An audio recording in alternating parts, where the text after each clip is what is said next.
据美媒报道，美国财政部长耶伦将于4月访华，虽然没有透露具体的细节，但已经多次暗示与中国有关的优先事项。实际上，去年7月，耶伦便曾到访中国，与国务院副总理、中美经贸中方牵头人何立峰举行会谈。此后，耶伦多次与中国展开经贸领域交流，加强沟通成为双方反复强调的关键词。当地时间23号，2名美国官员向美国政治新闻网表示，财长耶伦将于4月再度访问中国，但没有透露耶伦访华日程和会议议程等细节。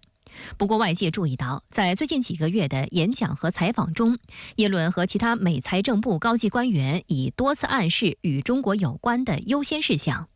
彭博社形容，这表明中美2个超级大国之间的关系正在进一步稳定。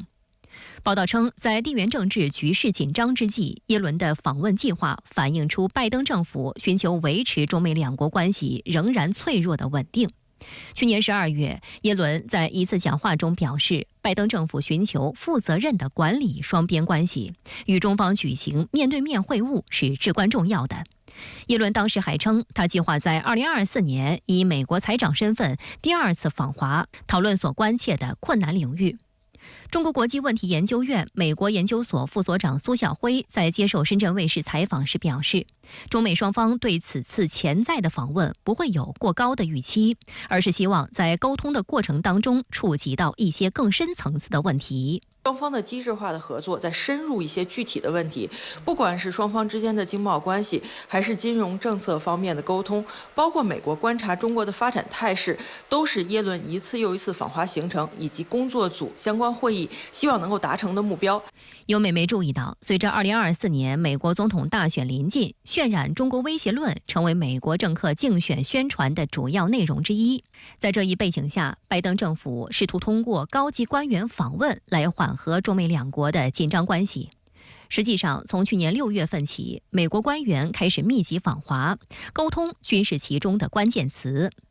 耶伦去年7月的访华就是在这一背景下，这也是其财长任内首次对中国进行访问。2023年7月6号，耶伦抵达北京当天，就有媒体报道，他与接机的中国财政部国际经济关系司司长杨英明握手近20秒。当时北京上空刚好出现了一道彩虹，耶伦经提醒后抬头欣赏。知名公众号玉渊谈天也分析了这道彩虹的寓意，认为中美关系要带着诚意、互相尊重，才能雨过天晴。耶伦在华期间，国务院副总理、中美经贸中方牵头人何立峰与其举行了会谈。会谈结束后，中方财政部在通报耶伦访华情况时特别提到，后续保持中美经济领域的高层交往和各层级沟通交流。而在美方举办的新闻发布会上，耶伦也直言，预计此行将有助于与中国新经济团队建立一个有弹性且富有成效的沟通渠道。根据双方在会谈中达成的共识，形成了中美经济工作组和中美金融工作组，分别由中美2国财政部副部长级官员及中国人民银行和美国财政部副部长级官员牵头。这2个工作组的成立提供了相通的平台，创造了共进的契机。据公开资料显示，耶伦是著名经济学家，在就任财长之前曾担任美联储主席。根据其在公开场合的表态，外界普遍认为耶伦对华立场比较温和，多次强调不寻求与中国脱钩。去年11月，他与应邀访美的何立峰又举行数次会谈，为2国元首旧金山会晤做好经济成果准备，推动中美经贸关系回到健康稳定发展轨道。耶伦也在会后的记者会上重申，美方不寻求同中国脱钩。I spoke to Vice Premier He about our goal of achieving a healthy economic relationship that benefits both our countries over time. We do not seek to decouple our economy from China's. This would be damaging to both the U.S. and China and destabilizing for the world. 深圳卫视注意到，今年2月，美国财政部代表团在参加中美经济工作组第3次会议期间就曾透露出，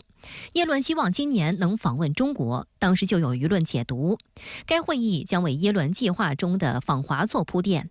会议由中国财政部副部长廖敏和美国财政部副部长尚博共同主持，双方就两国宏观经济形势及政策、20国集团财经合作、发展中国家债务、产业政策等议题进行了深入、坦诚、务实、建设性的交流。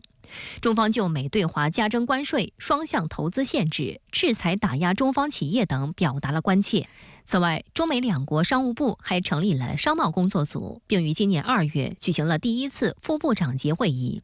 有分析指，中美商贸工作组与中美经济工作组、金融工作组一起，共同组成了中美经贸沟通机制。3个工作组定位不同，各有侧重，但共同覆盖了几乎中美经贸领域对话沟通所涉及到的全部问题。